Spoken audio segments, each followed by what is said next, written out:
और जात कर्म में आप देखेंगे दूध पिलाने का विधान है, लेकिन सबसे पहले जो दाहिना स्तन है, राइट साइड का जो स्तन है, सबसे पहले दाहिने स्तन का ही पान हमको अपनी संतान को कराना चाहिए। उसके पश्चात में फिर बाएं स्तन का पान संतान को कराना चाहिए।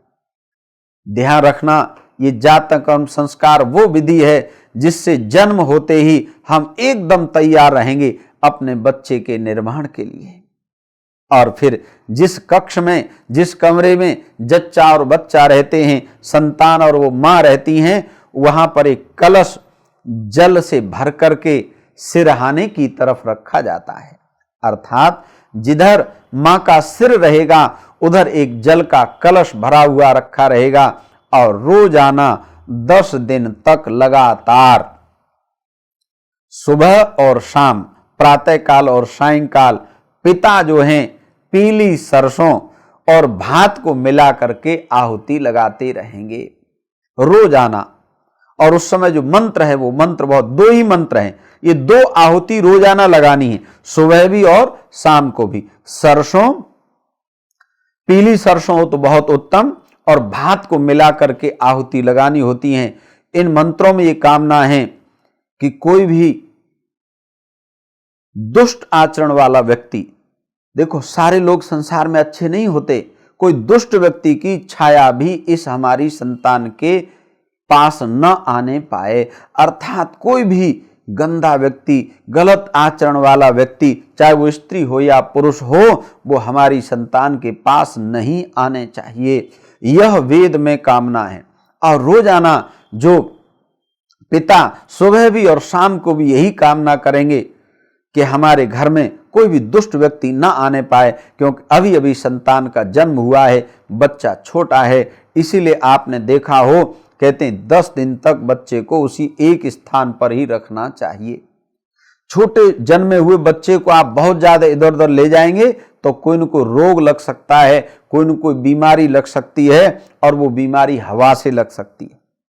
इसीलिए जो पहले कहते थे ना कि ये हवा के द्वारा रोग लग गया, वो बिल्कुल अब तो साइंटिस्ट ने और चिकित्सकों ने स्वीकार कर लिया है कि वायु के दूषित होने के कारण, उसमें विषैले वायरस होने के कारण अनेक अनेक रोग फैलते हैं।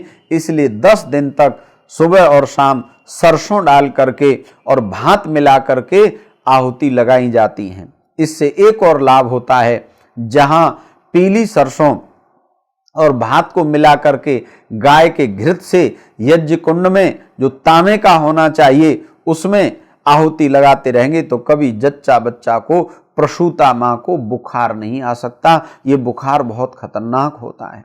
अगर जन्म के बाद मां को बुखार आ जाए तो बहुत उसको खतरनाक माना जाता है, लेकिन इस पीली सरसों और भात के अंदर ये शक्ति है कि रोजाना यदि यज्ञ होता रहेगा तो मां जच्चा बच्चा को कभी बुखार नहीं आ सकता।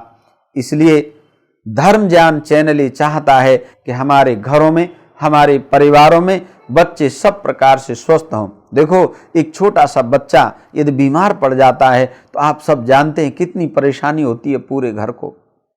इसलिए ध्यान रखना, ये जातक कर्म संस्कार जो जन्म के पश्चात किए जाने वाले कर्म हैं उनको जातक कर्म कहते हैं। इसका प्रचलन होना बहुत जरूरी है। आज बहुत कम परिवार हैं जहां पर ये विधियां की जाती हैं, लेकिन धर्म ज्ञान चैनल के माध्यम से हर घर में ये विधि हो सके। और ये बहुत ज्यादा खर्चे वाला काम नहीं है, इसमें बहुत ज्यादा धन खर्च नहीं होता। हाँ, आपका अच्छा मन जरूर चाहिए। आपके मन में भाव होना चाहिए कि हमारे घर में जो नई आत्मा पुत्र या पुत्री के रूप में जन्मी है, ये बच्चा बिल्कुल स्वस्थ रहना चाहिए। और बच्चे के स्वास्थ्य के लिए जरूरी है कि मां के स्वास्थ्य का भी ध्यान रखें। इस समय जो मां का स्वास्थ्य है वही समझो बच्चे का स्वास्थ्य होगा। इसलिए पूरे घर का ध्यान उस मां की ओर और उस संतान की ओर आकृष्ट करने के लिए ऋषियों ने चतुर्थ संस्कार, जातक कर्म संस्कार का विधान किया।